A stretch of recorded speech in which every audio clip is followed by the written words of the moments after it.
une grosse Tiger, une gambasse congelée bien sûr. Là, on a une petite gambasse Pexeo. Et là, on a les petits bouquets qui sont vendus chez Pexeo sous vide et qui sont remplis d'acide aminé. Donc je vais commencer par celle-là. Celle-là, exceptionnellement, comme c'est une petite, je vais l'enfiler comme un verre. Et les deux autres, je les mettrai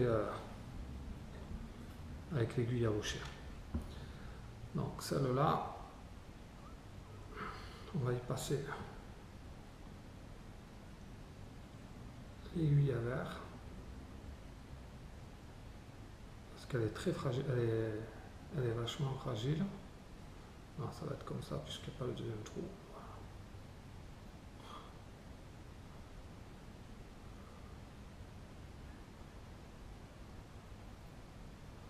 Voilà, vous voyez, je la mets comme un verre.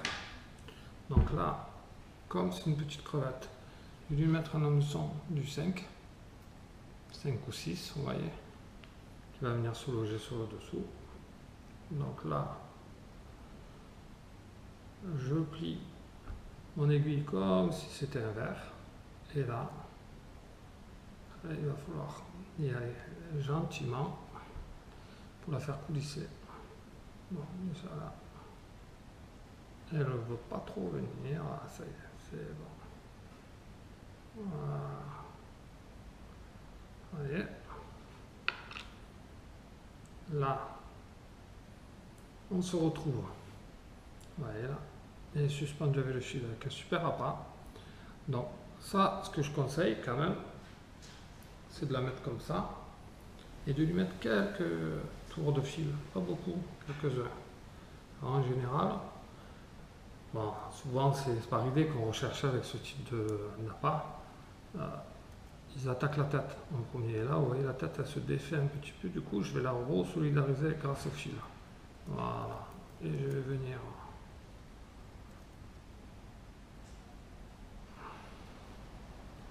Impeccable. Voilà. Et là, vous voyez, toujours ma petite demi-boucle qui va bien. Tac, ça serre. Et je défais. Et je coupe. Voilà. Et vous voyez, là on a voilà, une belle petite crevette qui tiendra assez bien, en sachant que quand vous avez pêché avec ce type de truc, c'est des crustacés, c'est hyper fragile. Donc là je vais couper l'excédent de ça là, pour pas que ça me gêne.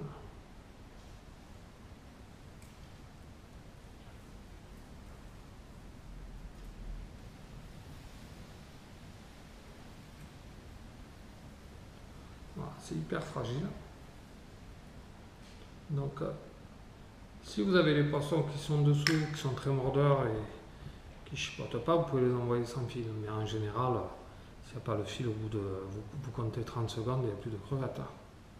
Surtout quand il y a de la roche et tout. Alors ça en bateau, pour les sards, les dorades grises, avec 3-4 grenailles, comme pour le petit calamar, hein. Vous laissez partir dans le courant, même si à 30, 40, 50 mètres, vous laissez partir 80, 100 mètres, et vous verrez, il ira jusqu'au fond. Il n'aura pas le temps de toucher le fond, ils l'auront déjà pris. Et l'avantage de cette technique-là, c'est qu'on évite tous les petits poissons de roche là, qui sont collés sur le fond. Donc vous voyez, voilà, première technique, c'est celle-là. Ensuite, je vais prendre la moyenne. Donc là, je vais faire à peu près la même chose. Là, celle-là, je vais mettre un hameçon un peu plus gros, vous voyez, du 2 ou du 1. Par contre, là, je vais l'enfiler à loucher. Et là, toujours pareil, on met l'hameçon dans la tête. Parce que c'est le premier endroit que les sparidés vont attaquer. Je vous le redis, c'est là où il y a toute la... C'est super riche en nutriments. Le premier truc qui tape, c'est la tête. Contrairement à ce qu'on pense, qui va aller sur la queue. Et là, voilà, vous voyez, je l'enfile à l'aiguille. Je viens y mettre l'hameçon, vous voyez, bien là, regardez, superbement esqué. Vous voyez, ça nous fait une belle crevette. Et là, pareil que pour la sardine, bien sûr, j'ai sorti plus loin. Je vais venir lui faire une demi-boucle et une deuxième.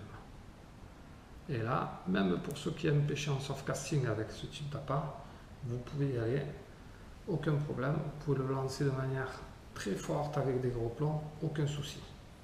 Donc voilà, là déjà cette taille de crevette, elle va commencer à tenter des poissons comme le pagre, le denchi.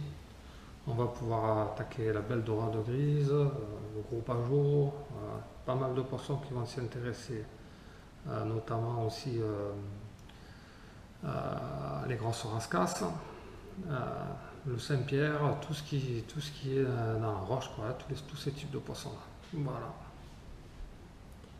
Donc après, celle-là, c'est la grosse. La grosse, ce que je vais faire, c'est que je vais lui enlever la tête. Je vais lui enlever la tête.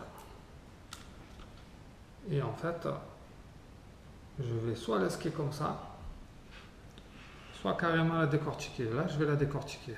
Vous voyez, on peut la mettre sans... Alors, le fait de la décortiquer, elle sera beaucoup plus attractive. Par contre, elle sera beaucoup plus à même d'être mangée par les petits poissons, bien sûr. Forcément. C'est pour ça que celle-là, je vais la ligaturer comme il faut. Et vous verrez être un vrai petit saucisse.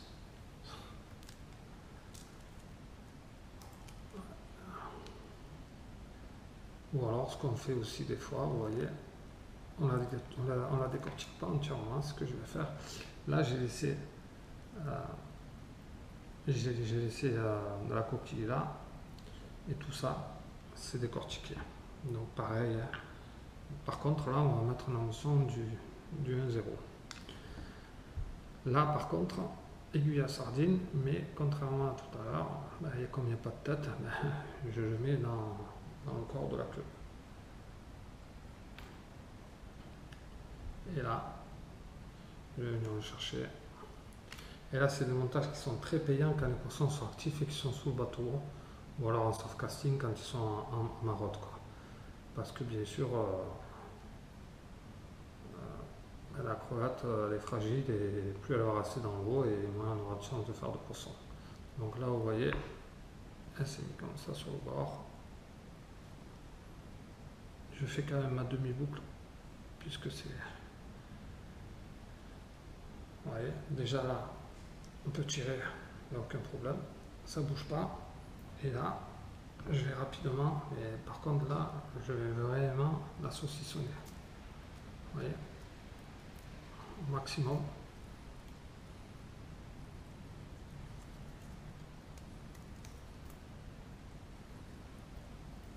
Pour vraiment avoir des effluves qui sortent de la crevette, bien sûr, puisque la carapace est enlevée, mais en même temps, quelque chose de très costaud. Voilà. En même temps, quelque chose de très costaud. Et là, on se retrouve avec cette belle crevette, vous voyez.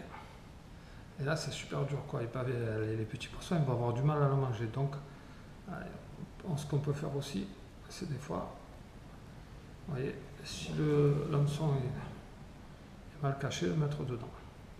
Voilà. Et là, vraiment, on a quelque chose de super dur. Vous pouvez y aller, tirer, ça ne branchera pas. Hein. Voilà. Mais malgré tout, quand il y a énormément de poissons de roche, il la bousille en quelques minutes. C'est pour ça qu'il faut que le poisson soit actif quand vous mettez ce type de montage. Voilà, à bientôt.